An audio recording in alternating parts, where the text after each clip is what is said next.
in cutting jobs and employees here. The saving is actually in how we spend the money here in the town of Southeast. And I have asked this community to make us accountable. And I will get into some of the spending habits around here as to why this budget has now created a tax increase. And I look for a no tax increase. You're getting a tax increase. What are you getting for your 9%? Has anyone's salary increased 9%? And if so, congratulations. We have people losing their jobs, foreclosures in this community. And now you're going to tax us. And let me just clarify what's happening here this evening for everyone. There's a divided town board. As part of a town board, the supervisor and I are looking for a 0% tax increase. And there are hardships in that.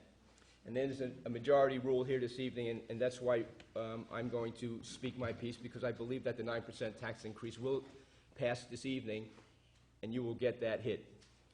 And that hit comes in addition to your federal tax, your state tax, your county tax, when you open your cell phone bill, the 911 tax, numerous taxes.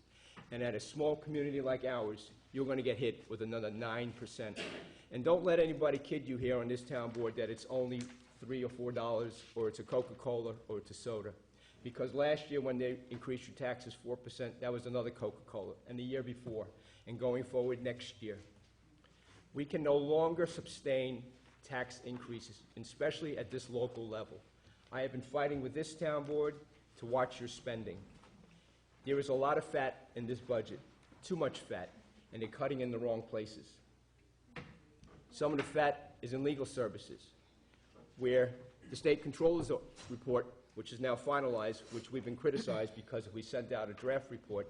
Despite the draft report, the final report says the exact same thing, that you have changes to be made in your legal services, how we do our procurement policies as far as RFPs.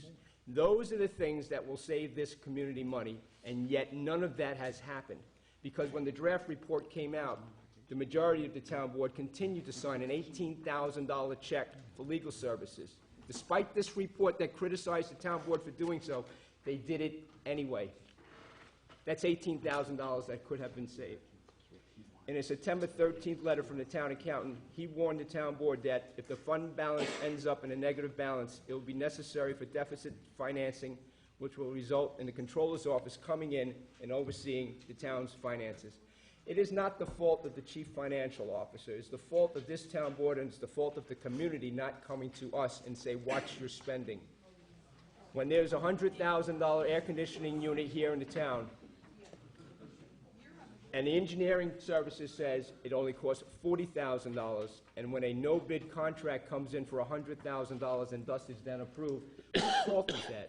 It wasn't my fault. I didn't vote for it. I criticized it. That's what you need to be doing, criticizing things like that. As far as cutting tax receiving, tax assessing, things like that, those things can be merged. It's all a matter of time, but it has been talked about, whether it's in New York State or around the country, that tax assessment can be merged. Those are the things that we need to do, this community needs to do. Yet none of this is done. It's all a personal matter that is Michael Wright's fault. It's not Michael Wright's fault. It's all of our faults that we need to make sure the spending in this community stops. I give the analogy, you drive up Route 22, and you pass a gas station that says $2.99 for gas, and you go past that because you stop at the next one, and it's $2.98, and you're saving a penny. That's what people in this community do. They save a penny. And that's what we're trying to do around here, and yet the reckless spending continues, the gravy train continues. I had also wrote an email on last Thursday, and I said, Dear Town Board, as I continue to study the 2011 budget looking for additional savings in order to avoid a tax increase to our neighbors, kindly take note that $17,000 can be saved by cutting the budget lines for record management, page 5 of $7,200, and the registrar of vital statistics, page 19, $9,700. And by combining those duties, a $100 stipend can be awarded for that compensation. What has happened is that is an additional job title for the town clerk. That's simply an administrative task that was created. 2 additional titles on top of the town clerk awards her an additional $17,000, other than simply filing paperwork. So we can combine those tasks, save a couple dollars. Those are the innovative ways of of saving money for this community, not a 9–10% tax increase at this time. I know the library individuals are here this evening, and that's a tough loss also. However, if additional fundings come back from the savings that we do, the library can be restored, Putnam Humane Society can be restored, things like that can be restored. But if you look around, and I've said it 2 years ago, on the heels of this economic recession, it is going to hit us, and it has hit us hard now. But we're doing all the wrong things. We cannot continue to raise taxes. All that does is allow us to spend more, and that's wrong. And I thank you for your time. Thank you. Thank you. As I had mentioned earlier,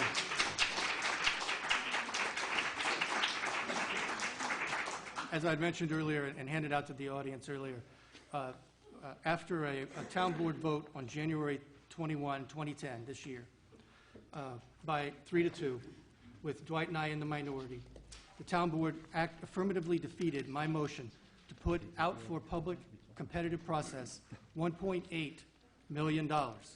And after that vote is when I invited the comptroller in. They came in to take a look at the town books over the summer, and they issued their report. And you have copies of that report.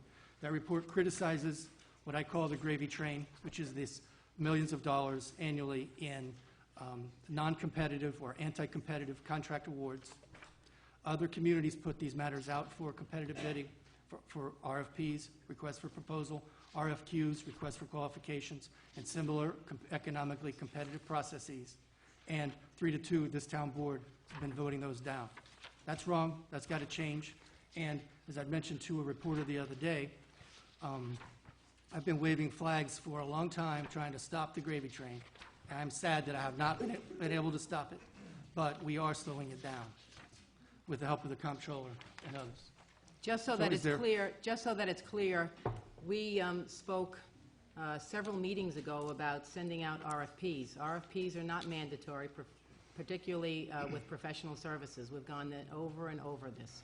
The bottom line is we've said this, and as a matter of fact, the supervisor was supposed to prepare RFPs for at the last meeting to give to us so that we could send them out. Not true, Liz. We're pulling that together. It is true. The good thing that you can do, of course, is just simply go back to the meetings. You can see it right on the meetings. You can see it on the website. So the bottom line is the supervisor was supposed to prepare these RFPs.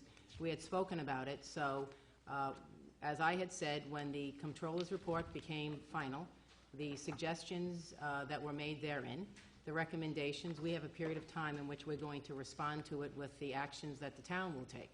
That being said, of course, now it's a final report. It's open to the public. I don't know how many of you have reviewed it, but there it is, and we will take the appropriate actions. But it's disingenuous, which is another word for dishonest, to say that we're not undertaking to send out RFPs. The truth of the matter is we are.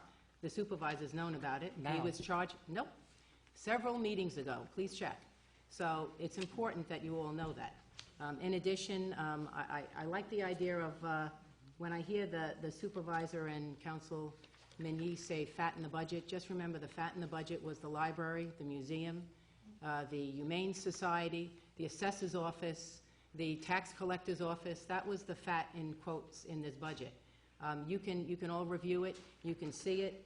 Look at the budget office's tentative 2001, and you'll see the services that were going to be axed out of this budget.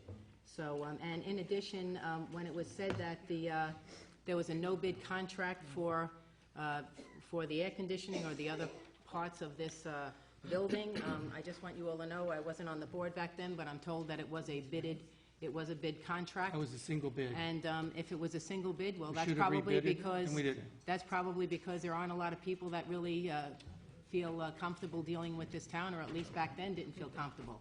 I'm hoping that changes. But everyone out there, please know that when we respond to the report, the controller's report, that it will be a well-thought-out report and response.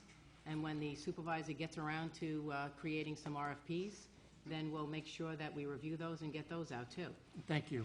Now, I would like to note in the comptroller's report, of which you have a copy, for the period January 1, 2009 to March 31, 2010, we can read from it. This is an example of the gravy train. The attorney's firm bills the town $125 per hour for the legal work he performs as an independent contractor.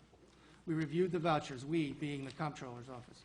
We reviewed the vouchers submitted by the attorney's firm, totaling $153,394 for the 2009 fiscal year, and found that the vouchers included fees totaling $117,618 for services that were similar to those he claimed to perform as a town employee rather than as an independent contractor. And it goes on, and you have copies. Now, what happened on January 21, 2010?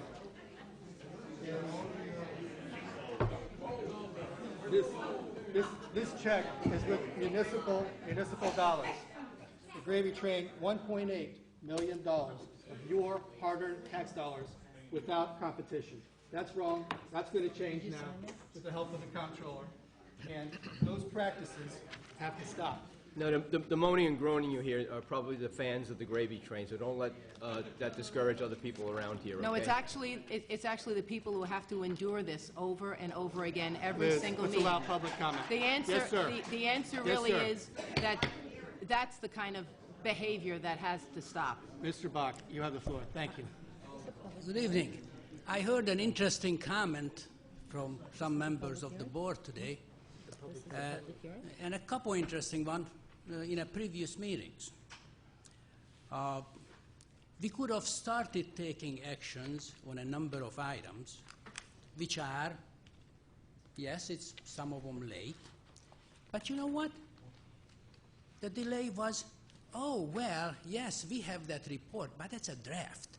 Let's wait until it's too late, until everything cast in concrete, until the final one comes out, which is happen to be the same, and then maybe we do something. You know, yes, I applaud the FRPs. We should do that. Mr. Bach, we should have not done it long to time ago. interrupt you, but before the draft or any report was issued by the controller, we took a vote on the town board, and we said to go out to RFP for professional services. We're still waiting for the supervisor to draft the RFPs. That was before the report was issued. So we are And taking that's action what I said. before I'm it was done. applauding that. So that you we're guys just waiting doing for the something good. supervisor to Yes. come to work Now, before 11 o'clock one day, and maybe we can get this done. That's not, You you're see, out of line. this You're is, out of line, this Mr. is the Cullen. problem. You're out of line. This You're is out the of line. problem in That's this You're not out of true. line. Does he Come have on, to You're out of report line. at 11 o'clock? Pardon me. You're out of line. Mr. Bach has the floor. This is Mr. a Bach, good demonstration please of what proceed. our problem is. Thank you. Okay? Now, the other thing is what I heard was that if times gets better, because we have these unfortunate that we must increase our taxes, but if times get better and the town gets more revenues, what we gonna do? No, we're not gonna reduce the taxes then. We're just gonna do more spending. We're gonna bring those people back who we had to send away. Ah, Jesus Christ. This is incredible. You guys don't hear the people? Just another excuse I'm to do listening. more spending? This doesn't make sense, gentlemen. It does Could I not just make comment on sense. that? For example, Thank we you. laid off a code enforcement officer today, okay? We have a sign ordinance kicking in November of 2011. We're going to need a code enforcement officer. The one that's going to be left alone is going to have a monumental job to do. So if we can get that person back online, we're going to need it, but we can't afford it right now. We're talking about things that we really can't afford, but we do need. We actually laid off a second highway person, but according to the highway superintendent, if that individual is gone, we can't complete our plowing commitments this year, especially if we have a heavy winter. So we put that back in the budget. Mr. Bach, we have a bare bones budget here in spite of what these people are saying. Pardon me? These yes. people? What Mr. Wrights and Mr. Yee are saying, but go Thank ahead. you. Go ahead. Thank Mr. Bach, you have the floor. However, if we can manage with it, and it's possible, I would like to get a commitment from the board that if Putnam County willing to take over the functions before 2012, whenever it's willing to take over the function of tax collection and the appraisals, then at that time, the town board will reduce the taxes and we implement it.